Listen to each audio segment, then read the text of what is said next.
Did you know?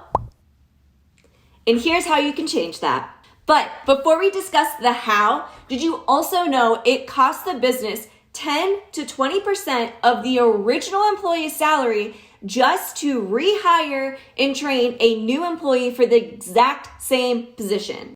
And over 85% of new employees entering a new cannabis business feel that there is a lack of structure and direction when onboarding with a new company.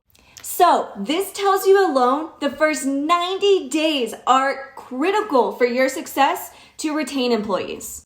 So here are 4 steps that you can implement today to take action in retaining your employees.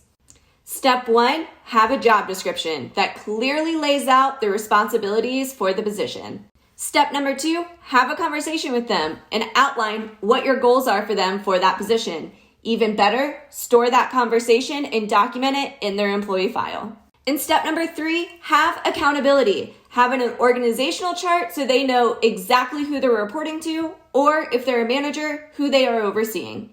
And finally, for step number 4, have a checklist for what they can experience their first 30, 60, and 90 days with the company. Later on, you'll want to change that checklist into a training plan.